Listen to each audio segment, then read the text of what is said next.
Good evening and welcome to another episode of A Brief History of Nothing. This is episode 3, series 1. He's James. He's Ray. We're going to talk to you tonight about whatever comes to mind. My review tonight is of a DVD, not a book. It's a DVD of a TV program called Full Metal Challenge. It was filmed in England. It was the south of England. Basically, there was an abandoned power station, and the producers thought, oh, this will work really well, and they're just visualising. I forget what they used. They used where the coal was stored. That filled up with water, and they used that as a game called Metropolis. Yes, and then they used the base of the cooling towers for various other games. Sumo, car sumo, where they had to push each other out of a ring. Pit ball, where they had a pit and a metal ball, and the cars had to push the ball out of the pit and score a goal. And then they had the pinball. They had 10 pin bowling. Yeah, that wasn't in the cooling tower. They had they put soapy water down on the smooth surface and then put giant 10 pins at one end, and the cars had to knock down the... Yeah.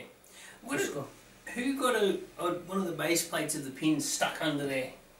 I forget. I think it was... The premise also was that these cars were hand-built specials. The teams invited from all around the world, and they had $1,500 American to build these cars. That's all they could spend on them. They could accept gifts of things, but they could only spend $1,500. So there was three teams from the US, one from California, one from Chicago, and then another was a Native American team. No, I thought there was...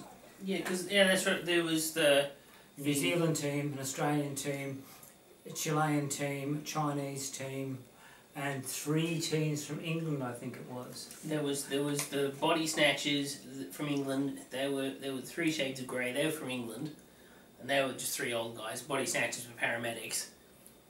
That's what they did in their day job. 4 teams from England, because there was that one with the high-tech lasers and smoke machines and all. I can't remember what their team The Australian team was very thoughtfully named the Flaming Aussies. Yeah, there was a lot of imagination in that one. Three ladies involved in drag racing decided, yeah, this might be a thing. Yes. So let's get a Land Cruiser and chassis. And they put a Chevrolet. No, what did they use? That 5.8 litre 351 Cleveland motor in a short wheelbase Land Cruiser, and then put a custom fiberglass body around it, and they figured that for just about everything but water, it was a goer. Yes, I might get this wrong, but 351 cubic inches for those in metric land is about 5.7 litres. 5.8. 5.8 litres, yeah. So for those in metric land. Yes.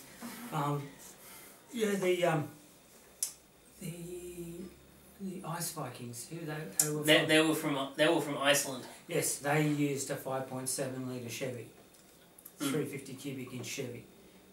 In their Jeep looking thing.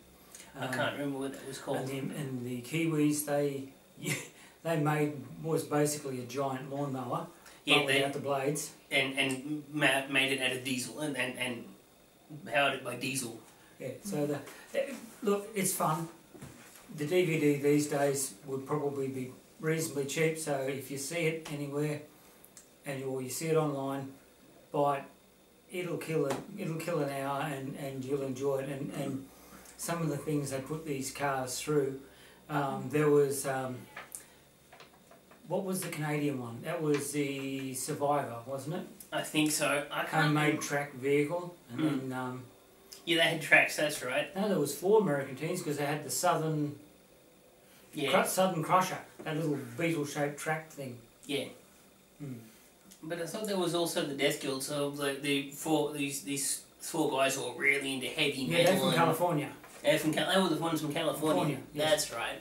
Yeah, and the Law Dogs from Chicago, they had a 5.7 That's right. It was the police. It was a police team, not a fire brigade. Why do I keep thinking it was a fire brigade team?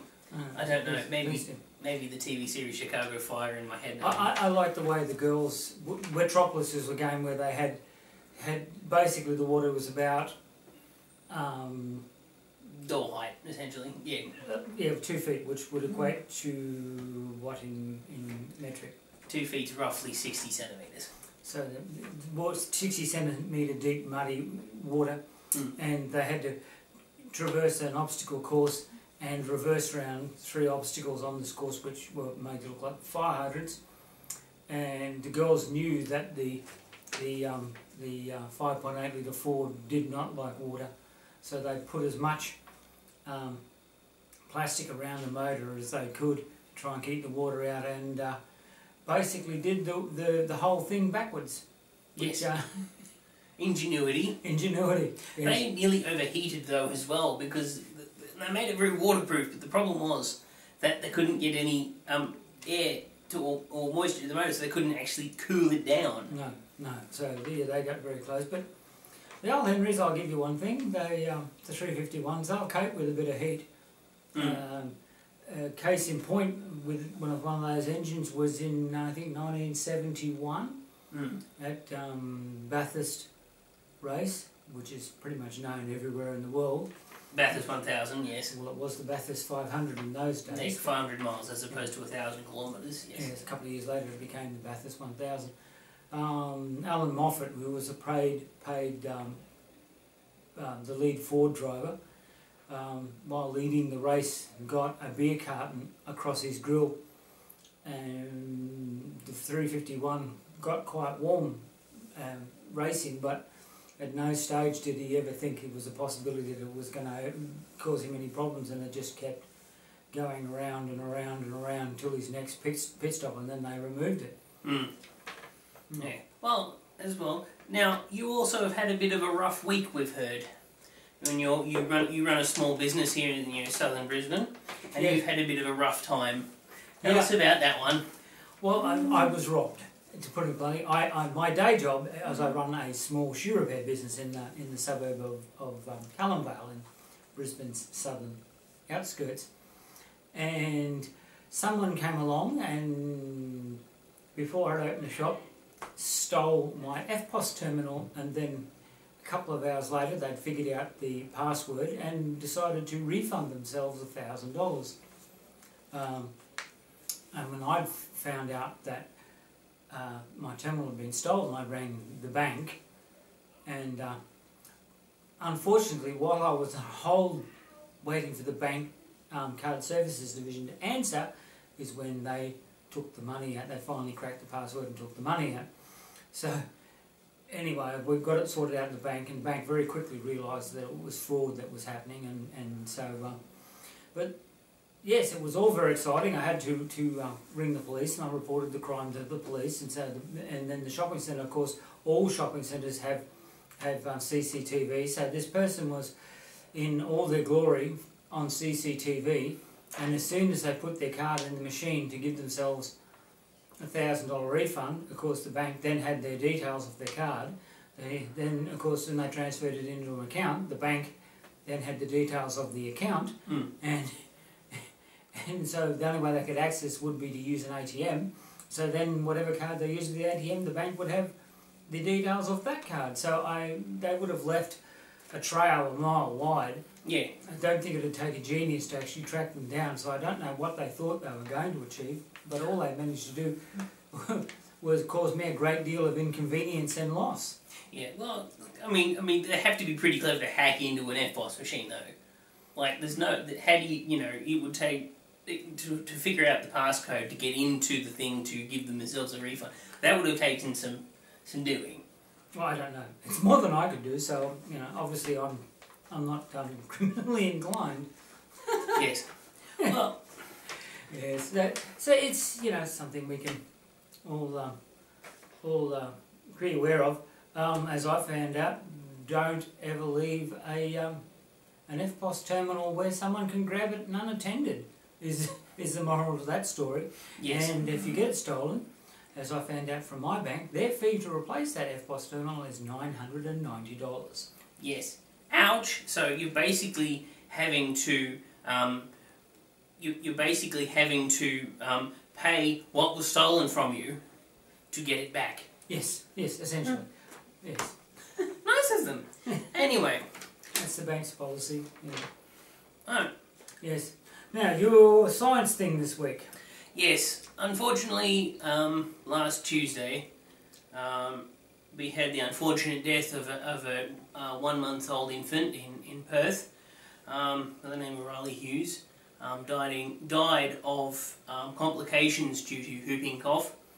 And I just wanted to talk about the importance of getting vaccinated and how it's so important if you're expecting, or if your partner's expecting, or if your family member, if you have a family member that's expecting, get yourself a jab.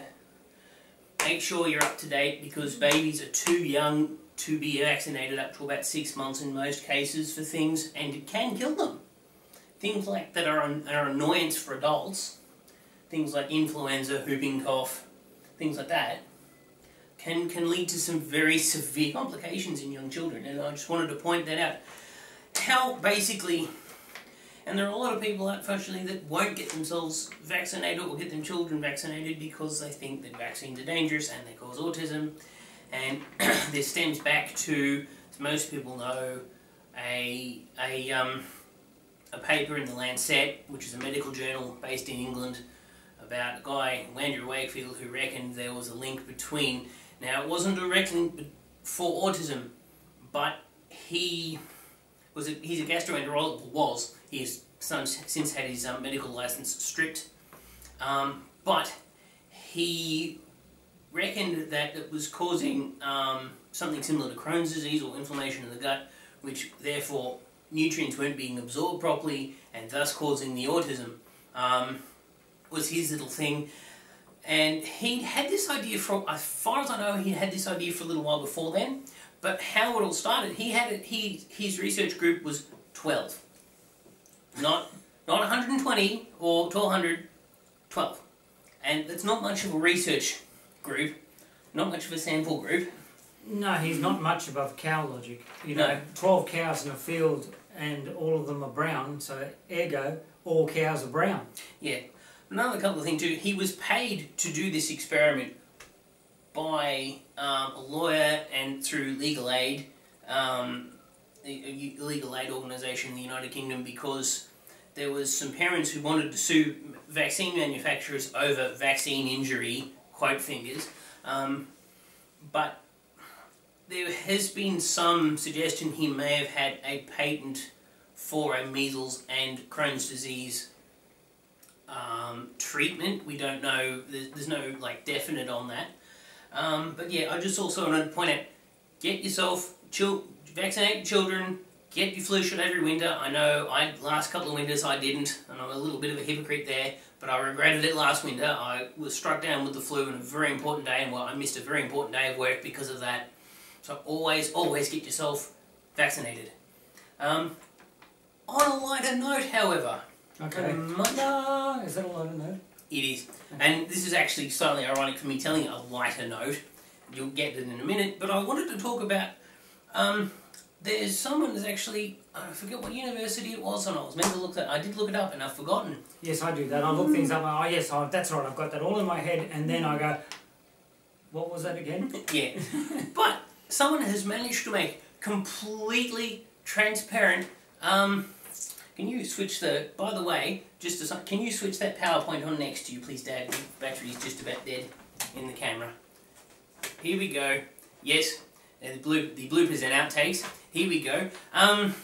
So, what they've managed to do is get a completely transparent piece of glass, and they can actually tune specific molecules in the glass. Right? They use organic molecules doped in the glass to tune for different electromagnetic frequencies, so ultraviolet and infrared. So visible light can pass through it, but you're still absorbing infrared, ultraviolet, that kind of thing, and turning it into electricity. So which means that you can have these things in car windows, building windows, In the screens, I'll just pick up my phone, in the screens of smartphones, you know, oh, my phone's getting flat, let's go and put it on a sunny windowsill and charge it up.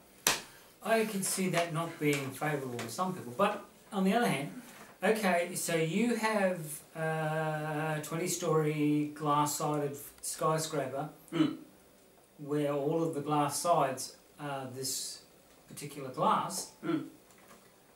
You wouldn't have to connect it to the grid? You probably would. There's this thing, hate to tell you that, there's this thing, it's called night time. Yeah, okay, so if you had a storage system. Yeah, you could, it'd be like putting, you know, you wouldn't need, like, put solar panels on the top of the building. You could essentially make your own electricity, and anything you didn't use you could feed back into the grid and they would pay you a tariff. Yeah, well, yeah. It was they being the energy company. Yes. Well, yeah. Well, a lot of cars come with glass roofs these days. So if you had a glass roof and four glass sides to the upper part of the car, that could provide a lot of energy. Or even like things like passenger trains. You know, you've got a lot of. In fact, now I've just learned in the last couple of days, China have just developed their first hydrogen-powered train. It's only light rail. It's only designed to be like a metro rail passenger service. But imagine if you had that, but you also had your windows were solar panels in a passenger train. That would be that could work very much. Well, that would certainly cut the cost of running the train, I would have thought. And also the advantage with electric motors, and this is why diesel electric is very few direct diesel engines, and why electric cars are starting to come to their own in like drag racing and in various other forms of motorsport, is that electric motors have piles of torque. Yes. They don't. The problem is getting enough energy into them to getting enough energy to them and storing enough energy to, say, drive from, say, here in Brisbane down to, say, Sydney, which is nearly 1,000 kilometres. Yeah, what is that little Datsun? Is it a Datsun 1000 or a Datsun 1200? The Datsun 1200, the White Zombie. The White Zombie. He's in Oregon, and he 12 seconds or something, 11 seconds. It does more than that. He was doing the low 10s by the end of that, because he was doing about 11, 12 seconds. What he did then, what he then did was change, because he had lead acid batteries where the fuel tank would be essentially, and in the back seat. The problem with lead acid batteries is if you've ever picked up a car battery or a truck battery, they're heavy. They're very heavy. Because so lead power output versus weight, there must be a... Yeah, they're very heavy. So basically you've got a pile of lead acid batteries in one end and an overgrown washing machine motor in the other end of the car. And yeah, he was doing about 11, 12 seconds, because these little dados, they're not just an Australianism for Datsun, just saying. A very, very light cars, there's not a lot to them. No, in other words, that'd be what? If you strip the motor and transmission out of one of those little Datsuns, it'd be what, 600 kilos? Something like that. It's very, very light cars. And so what he then did is then he tracked down some lithium-ion batteries. Now, lithium-ion batteries, you've probably heard them, and they're probably in this camera, they're in most laptops, they're in most smartphones, and in later model electric cars and in hybrid cars, they tend to be in those, and they're a much better system than lead acids on iCads. They're a lot lighter and their energy density is a lot better. And this guy was pushing, he was scaring the high nines. He was giving 9 seconds a bit of a scare. He didn't quite get there, but he was really pushing it. Yes. I thought that was fascinating when I saw that on YouTube. We should link that up. So I think we should. I'll sort of want to put there's actually a just to come back a little bit. There is a Facebook page associated with this whole hooping on with Riley Hughes and this whole issue. I really would like to put a link to that page in the description so people can go and have a look at it. Oh, okay. And they have from that Facebook page, you can go to another donation page if you feel so inclined to give money to the cause of making sure that, because Riley's parents are really pushing vaccination. Yes, well, you can understand. And you wanted to discuss a little something called supernova that's happening on the Gold Coast. Yes, April 17, 18 and 19. We're really only going to get time here. Like the rest of the human race, I work during the working week. So I'm only going to be able to get down there on the 19th, hopefully. So we're hoping, if we can, to do a bit of filming down there, and maybe talk to a few people with their costumes, and do a bit of a theme from Supernova. We'll keep you informed, and we'll see what happens. But yeah, if you can get to go to a Supernova, please do. It's a real eye-opener. People really go to some trouble with their costumes. It's basically genre TV, anime, little science fiction, comic books, everything. Yes. Board games, video games. Yes. It's what I say. Watching the passing parade is just that in itself is entertaining. We'll